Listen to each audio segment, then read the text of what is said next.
Hello guys, welcome back to peak time learners. ഈ വീഡിയോയിൽ LBS MCA allotment കഴിഞ്ഞ് നടക്കുന്ന അഡ്മിഷൻസ് ആൻഡ് അഡ്മിഷൻ ടൈമിൽ എന്തൊക്കെ ഡോക്യുമെന്റ്സ് പ്രൊഡ്യൂസ് ചെയ്യണം, നിങ്ങൾ പേ ചെയ്യുന്ന ഈ ടോക്കൺ ഫീസ് എങ്ങനെയായിരിക്കും കോളേജിലോട്ട് പോകുന്നത്, ആൻഡ് ഓൾസോ ഇതിന്റെ റീഫണ്ട് എങ്ങനെയാണ്, നിങ്ങൾ ക്യാപ്പിൽ പാർട്ടിസിപ്പേറ്റ് ചെയ്യണമെങ്കിൽ എന്തൊക്കെ നോട്ട് ചെയ്യണം, ഈ കാര്യങ്ങളാണ് ഈ ഒരു വീഡിയോയിൽ ഡിസ്കസ് ചെയ്യാൻ പോകുന്നത്. അപ്പോൾ യൂഷ്വലി സെക്കൻഡ് അലോട്ട്മെന്റ് കഴിഞ്ഞിട്ടായിരിക്കും നിങ്ങളുടെ അഡ്മിഷൻസ് ഒക്കെ നടക്കുന്നത്. അപ്പോൾ സെക്കൻഡ് അലോട്ട്മെന്റ് നിങ്ങൾക്ക് അലോട്ട്മെന്റ് മെമ്മോ ഒക്കെ കിട്ടും. അപ്പോൾ അതിലുള്ള ഡോക്യുമെന്റ്സ് ഒക്കെ വെച്ചിട്ട് നിങ്ങൾക്ക് കോളേജിൽ പോയിട്ട് അഡ്മിഷൻ എടുക്കാം. അപ്പോൾ ഫസ്റ്റ് സ്റ്റെപ്പ് എന്ന് പറയുന്നത് കോളേജിൽ റിപ്പോർട്ട് ചെയ്യേണ്ടതാണ്. ആൻഡ് സെക്കൻഡ് തിങ് എന്ന് പറയുന്നത്, ഇതിൽ അഡ്മിഷൻ എടുക്കണമെങ്കിൽ പ്രോസ്പെക്റ്റിൽ പറഞ്ഞേക്കുന്ന എല്ലാ ക്രൈറ്റീരിയാസും നിങ്ങൾ സാറ്റിസ്ഫൈ ചെയ്തേക്കണം. ദറ്റ് ഈസ് ജനറൽ കാറ്റഗറി ആണെങ്കിൽ 50% മാർക്ക് വേണം UGയിൽ, ആൻഡ് റിസർവ്ഡ് കാറ്റഗറീസ് ആണെങ്കിൽ 45% മതി. ആൻഡ് ഓൾസോ നിങ്ങളുടെ നെയിം റാങ്ക് ലിസ്റ്റിൽ വേണം. ഇങ്ങനെയൊക്കെ കുറച്ച് ക്രൈറ്റീരിയാസ് ഉണ്ട്. ഇതെല്ലാം നിങ്ങൾ സാറ്റിസ്ഫൈ ചെയ്തിരിക്കണം, എന്നാലേ നിങ്ങൾക്ക് അഡ്മിഷൻ കിട്ടത്തുള്ളൂ. ഇനി തേർഡ് വൺ എന്ന് പറയുന്നത്, എല്ലാ കോളേജസിലും കണ്ടക്ട് ചെയ്യത്തില്ല, ബട്ട് സം കോളേജസിൽ ഇന്റർവ്യൂ കണ്ടക്ട് ചെയ്യും. ഇന്റർവ്യൂ എന്ന് പറയുമ്പോൾ കൂടുതൽ ടെക്നിക്കൽ ഒന്നും ആയിരിക്കത്തില്ല. നിങ്ങളുടെ കണ്ടക്ട് എങ്ങനെയാണ് അത് ചെക്ക് ചെയ്യാൻ വേണ്ടിയിട്ട് മാത്രമാണ് ഈ ഒരു ഇന്റർവ്യൂ കണ്ടക്ട് ചെയ്യുന്നത്. അപ്പോൾ അതിൽ നിങ്ങളുടെ പാരൻസും പാർട്ടിസിപ്പേറ്റ് ചെയ്യാം. ആൻഡ് ഇന്റർവ്യൂവിൽ പാർട്ടിസിപ്പേറ്റ് ചെയ്താലേ ചില കോളേജിൽ അഡ്മിഷൻ കൺഫേം ചെയ്യത്തുള്ളൂ. അപ്പോൾ ഇതാണ് അഡ്മിഷൻ പ്രോസസ്സ്. കോളേജിൽ പോയിട്ട് അവർ പറഞ്ഞേക്കുന്ന ഡോക്യുമെന്റ്സ് ഒക്കെ കൊടുത്ത് അഡ്മിഷൻ എടുക്കാം. ആൻഡ് ഓൾസോ നിങ്ങൾ പ്രോസ്പെക്റ്റിൽ പറഞ്ഞേക്കുന്ന ക്രൈറ്റീരിയാസ് എല്ലാം ഫുൾഫിൽ ചെയ്യണം. ആൻഡ് ഓൾസോ ഇന്റർവ്യൂ ഉണ്ടെങ്കിൽ അതിലും പാർട്ടിസിപ്പേറ്റ് ചെയ്യണം. ഇനി കോളേജിൽ പോകുമ്പോൾ എന്തൊക്കെ ഡോക്യുമെന്റ്സ് ആണ് കൊണ്ടുപോകേണ്ടതെന്ന് നോക്കാം. ആൻഡ് ഇതിൽ പറഞ്ഞേക്കുന്നതെല്ലാം മാൻഡേറ്ററി ആണ്. ഇത് ഇല്ലാതെ അലോട്ട്മെന്റ് മെമ്മോ വന്നു കഴിഞ്ഞാൽ നിങ്ങൾക്ക് ഏത് കോളേജാണ് കിട്ടിയേക്കുന്നതെന്ന് അറിയാൻ പറ്റും. ആ കോളേജിന്റെ സൈറ്റ് റെഫർ ചെയ്താൽ മതി. നിങ്ങൾക്ക് ഏതൊക്കെ ഡോക്യുമെന്റ്സ് ആണ് കൊണ്ടുപോകേണ്ടതെന്ന് അതിൽ തന്നെ ക്ലിയർ ആയിട്ട് മെൻഷൻ ചെയ്തിരിക്കും. അല്ലെങ്കിൽ കോളേജ് ഓഫീസിനെ കോൺടാക്ട് ചെയ്താലും നിങ്ങൾക്ക് ഫുൾ ഡീറ്റെയിൽസ് കിട്ടും. അപ്പൊ ഇതിൽ പറഞ്ഞേക്കുന്ന ഡോക്യുമെന്റ്സ് ഒക്കെ മാൻഡേറ്ററി ആണ്. ഫസ്റ്റ് വൺ എന്ന് പറയുമ്പോൾ എൻട്രൻസ് എക്സാമിന്റെ അഡ്മിറ്റ് കാർഡിന്റെ പ്രിന്റ് ഔട്ട് വേണം. പിന്നെ സെക്കൻഡ് അലോട്ട്മെന്റ് വന്നു കഴിഞ്ഞാൽ നിങ്ങൾക്ക് അലോട്ട്മെന്റ് മെമ്മോ കിട്ടും. അലോട്ട്മെന്റ് മെമ്മോ വേണം. ആൻഡ് ഓൾസോ ഫീസ് റെസിപ്റ്റും വേണം. ഫീസ് റെസിപ്റ്റ് എന്ന് പറയുമ്പോൾ നിങ്ങൾ ടോക്കൺ ഫീ അടയ്ക്കും. കോളേജ് കൺഫേം ചെയ്യാൻ വേണ്ടിയിട്ട് ടോക്കൺ ഫീസ് പേ ചെയ്യും. അപ്പോൾ അതിന്റെ റെസിപ്റ്റ് ആണ് വേണ്ടത്. പിന്നെ SLC സർട്ടിഫിക്കറ്റ് അല്ലെങ്കിൽ ഡേറ്റ് ഓഫ് ബർത്ത് പ്രൂവ് ചെയ്യാൻ വേണ്ടിയിട്ട് ബർത്ത് സർട്ടിഫിക്കറ്റും കൊണ്ടുപോവാം. ആൻഡ് ഓൾസോ ഇപ്പം നിങ്ങൾക്ക് ഡിഗ്രി സർട്ടിഫിക്കറ്റ് ഒറിജിനൽ കിട്ടിയെങ്കിൽ അത് കൊണ്ടുപോവുക. ഒറിജിനൽ കിട്ടിയില്ല എങ്കിൽ പ്രൊവിഷണൽ സർട്ടിഫിക്കറ്റ് എടുക്കുക. പിന്നെ മാർക്ക് ലിസ്റ്റും എടുക്കുക. ഇനി അത് കഴിഞ്ഞിട്ടുള്ളതാണ് നേറ്റിവിറ്റി. നിങ്ങളിപ്പോൾ അപ്ലിക്കേഷൻ കൊടുക്കുമ്പോൾ ഏതൊക്കെ സർട്ടിഫിക്കറ്റ് ആണോ കൊടുത്തത് അതൊക്കെ വേണം. നേറ്റിവിറ്റി അതില്ല എങ്കിൽ SSLC or date of birth മതി.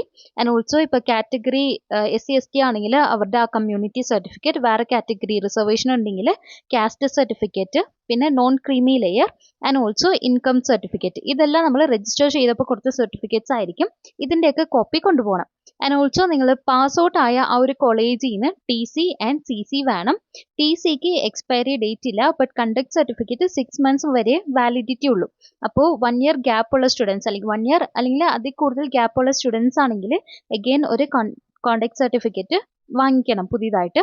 ആൻഡ് കോണ്ടാക്ട് സർട്ടിഫിക്കറ്റ് ഇല്ല എങ്കിലും ചില കോളേജിൽ, ലൈക്ക് നിങ്ങൾ എക്സ്പയർ ആയതാണ് കൊണ്ടുപോയെങ്കിലും ചില കോളേജിൽ അവർ ടൈം തരും. ഈ ഒരു ഡേറ്റിനുള്ളിൽ വന്ന് കൊടുത്താൽ മതി എന്ന് ടൈം തരും. ബട്ട് CC മസ്റ്റ് ആണ്. And also 2 passport size photograph വേണം.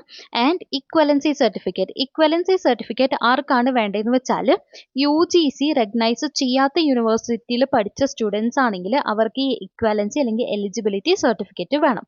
ആൻഡ് UGC റെക്കഗ്നൈസ് ചെയ്ത യൂണിവേഴ്സിറ്റി ആണെങ്കിൽ ആ കേസിൽ ഇക്വലൻസി സർട്ടിഫിക്കറ്റ് വേണ്ട. ഇനി ലാസ്റ്റ് വൺ എന്ന് പറയുന്നത് മൈഗ്രേഷൻ സർട്ടിഫിക്കറ്റ് ആണ്. മൈഗ്രേഷൻ സർട്ടിഫിക്കറ്റ് യൂഷ്വലി ഒരു യൂണിവേഴ്സിറ്റിയിൽ നിന്ന് വേറൊരു യൂണിവേഴ്സിറ്റിയിലോട്ട് പോകുമ്പോഴാണ് മൈഗ്രേഷൻ സർട്ടിഫിക്കറ്റിന്റെ ആവശ്യം വരുന്നത്. ബട്ട് എല്ലാ കോളേജിലും ഇത് മാൻഡേറ്ററി അല്ല. ചില കോളേജിൽ മൈഗ്രേഷൻ സർട്ടിഫിക്കറ്റ് വേണ്ട, ബട്ട് ചില കോളേജിൽ മൈഗ്രേഷൻ സർട്ടിഫിക്കറ്റിന്റെ ആവശ്യമുണ്ട്. അപ്പൊ നിങ്ങൾക്ക് ഏത് കോളേജാണോ കിട്ടുന്നത് അവിടെ അന്വേഷിക്കുക, ഇങ്ങനെ മൈഗ്രേഷൻ സർട്ടിഫിക്കറ്റ് വേണോന്ന്. മൈഗ്രേഷൻ സർട്ടിഫിക്കറ്റ് മാൻഡേറ്ററി അല്ല എങ്കിൽ കൊണ്ടുപോകണ്ട. മാൻഡേറ്ററി ആണെങ്കിൽ നിങ്ങൾ അപ്ലൈ ചെയ്ത് ഒരെണ്ണം എടുക്കണം. ആൻഡ് മൈഗ്രേഷൻ സർട്ടിഫിക്കറ്റ് നിങ്ങൾ അപ്ലൈ ചെയ്യുമ്പോൾ ചില യൂണിവേഴ്സിറ്റിയിൽ നിങ്ങൾ ഏത് യൂണിവേഴ്സിറ്റിയിലോട്ടാണ് ട്രാൻസ്ഫർ ആയി പോകുന്നതെന്ന് ചോദിക്കും.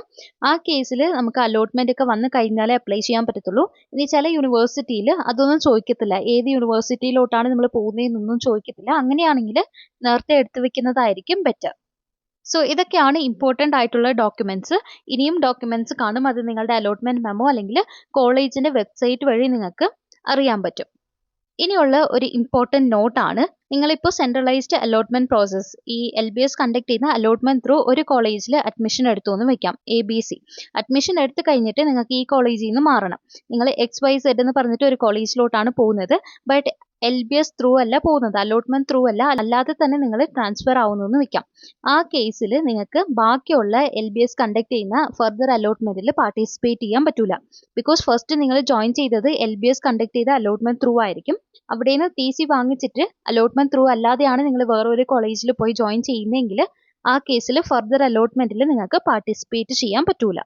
ഇനി സെക്കൻഡ് വൺ എന്ന് പറയുന്നത് അഡ്മിഷൻ എടുക്കാൻ വേണ്ടിയിട്ട് ഒരു പെർട്ടിക്കുലർ ടൈം പീരീഡ് തരും. LBS ആണെങ്കിലും ഒരു പെർട്ടിക്കുലർ ടൈം പീരീഡ് തരും. അതേപോലെ കോളേജിലും ഈ ഒരു ഡേറ്റ് പറയും. ആ അഡ്മിഷന്റെ ഡേറ്റ് കഴിഞ്ഞാൽ അത് കഴിഞ്ഞിട്ട് നിങ്ങൾക്ക് അഡ്മിഷൻ എടുക്കാൻ പറ്റൂല. ഇപ്പോൾ ഫോർ എക്സാമ്പിൾ ഒരു August 10 ആണ് അഡ്മിഷൻ എടുക്കാനുള്ള ലാസ്റ്റ് ഡേറ്റ് എന്ന് വെക്കാം. ഈ 10 കഴിഞ്ഞാൽ നിങ്ങൾക്ക് അവിടെ പോയിട്ട് അഡ്മിഷൻ എടുക്കാൻ പറ്റൂല. ബിഫോർ ഓർ ഓൺ 10th തന്നെ അഡ്മിഷൻ എടുത്തിരിക്കണം. അത് കഴിഞ്ഞാൽ നിങ്ങൾക്ക് പിന്നെ അഡ്മിഷൻ എടുക്കാൻ പറ്റൂല. പിന്നെ അടുത്തൊരു നോട്ട് എന്ന് പറയുമ്പോൾ നിങ്ങളുടെ ഈ എൻട്രൻസ് എക്സാമിന്റെ റിസൾട്ട്സ് ഒക്കെ, ഈ റെക്കോർഡ്സ് ഒക്കെ December 31st വരെ അവർ പ്രിസർവ് ചെയ്ത് വെച്ചിരിക്കും. ഇൻ കേസ് എന്തെങ്കിലുമൊക്കെ ഇഷ്യൂ അല്ലെങ്കിൽ ക്ലാരിഫിക്കേഷൻ വേണമെങ്കിൽ യൂസ് ചെയ്യാൻ വേണ്ടിയിട്ട്. ഇനിയുള്ളത് നിങ്ങൾ സീറ്റ് കൺഫേം ചെയ്യാൻ വേണ്ടിയിട്ട് പേ ചെയ്യുന്ന ടോക്കൺ ഫീസ് ആണ്. Token fees government or aided ആണെങ്കിൽ 7,360 സംതിങ് ആണ്. ആൻഡ് ഓൾസോ പ്രൈവറ്റ് കോളേജ് ആണെങ്കിൽ 10K സംതിങ് ആണ്. ആൻഡ് SC/ST കാറ്റഗറി ആണെങ്കിൽ 1000 ആണ്. SC/ST മാത്രമല്ല, വേറെ BH അതേപോലെ കൺസെഷൻ ഉള്ള കാറ്റഗറീസ് ആണെങ്കിൽ 1000 rupees ആണ്. ഇപ്പം നിങ്ങൾ പേ ചെയ്യുന്ന ഈ ഒരു ടോക്കൺ ഫീസ് കോളേജിന്റെ ഫസ്റ്റ് സെമ്മിന്റെ ട്യൂഷൻ ഫീസ് ആയിട്ടാണ് കൺസിഡർ ചെയ്യുന്നത്. അപ്പോൾ ഈ LBS തന്നെ നിങ്ങൾ പേ ചെയ്യുന്ന ഈ ഒരു ടോക്കൺ ഫീസിനെ നിങ്ങൾ അഡ്മിഷൻ എടുത്തേക്കുന്ന കോളേജ് ഏതാണോ അവിടത്തേക്ക് ട്രാൻസ്ഫർ ചെയ്യും. ആൻഡ് ഇത് നടക്കുന്നത് ആഫ്റ്റർ ക്ലോസിംഗ് ദ അഡ്മിഷൻ ആണ്. 2026ന്റെ അഡ്മിഷൻ ക്ലോസ് ചെയ്ത് കഴിഞ്ഞിട്ടാണ് ഈ ഒരു ഫീസ് നിങ്ങൾ ജോയിൻ ചെയ്ത കോളേജിലോട്ട് ട്രാൻസ്ഫർ ചെയ്യുന്നത്.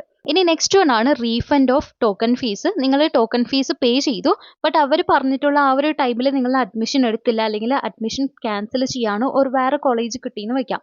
ആ ഒരു കേസിൽ നിങ്ങൾക്ക് റീഫണ്ടിന് റിക്വസ്റ്റ് ചെയ്യാൻ പറ്റും. റിക്വസ്റ്റ് ചെയ്യണമെങ്കിൽ അഡ്മിഷൻ ക്ലോസ് ആക്കുന്ന ഡേറ്റിന് മുന്നേ നിങ്ങൾ ആ ഒരു അഡ്മിഷൻ ക്യാൻസൽ ചെയ്തിരിക്കണം. ക്യാൻസൽ ചെയ്താൽ നിങ്ങൾക്ക് റീഫണ്ടിന് കൊടുക്കാൻ പറ്റും. And request 3 months within 3 months തന്നെ കൊടുക്കണം. റിക്വസ്റ്റ് കൊടുക്കാനുള്ള നോട്ടിഫിക്കേഷനൊക്കെ വരും. നോട്ടിഫിക്കേഷൻ വരുമ്പോൾ തന്നെ നിങ്ങൾ റിക്വസ്റ്റ് കൊടുത്താൽ ആ ഒരു ടോക്കൺ ഫീസ് നിങ്ങൾക്ക് റീഫണ്ട് ആയിട്ട് കിട്ടും. ബട്ട് അതിന് കുറച്ച് ടൈം എടുക്കും. ആൻഡ് ഓൾസോ നിങ്ങൾ പേ ചെയ്ത ആ ഒരു ടോക്കൺ ഫീ മാത്രമേ കിട്ടത്തുള്ളൂ. ഇതിൻ്റെ ഇൻട്രസ്റ്റ് ഒന്നും കിട്ടത്തില്ല. നിങ്ങൾ എത്രയാണോ പേ ചെയ്തത് അത് മാത്രമേ കിട്ടത്തുള്ളൂ. ആൻഡ് റീഫണ്ടിന് റിക്വസ്റ്റ് കൊടുക്കണമെങ്കിൽ നിങ്ങൾക്ക് അലോട്ട്മെന്റ് മെമ്മോ, പിന്നെ ഫീസ് റെസിപ്റ്റ് ഇതെല്ലാം കയ്യിൽ വെച്ചിരിക്കണം. ഇതൊക്കെ അപ്ലോഡ് ചെയ്ത് കൊടുക്കേണ്ടിയുണ്ട് to request for refund. So that's all about post allotment activities. അതിൽ നിങ്ങൾ നോട്ട് ചെയ്യേണ്ട ഇമ്പോർട്ടൻറ്റ് പോയിന്റ്സ്. നിങ്ങൾക്ക് എന്തെങ്കിലുമൊക്കെ ഡൗട്ട്സ് ഉണ്ടെങ്കിൽ കമൻറ്റിൽ ചോദിക്കാം. Thank you.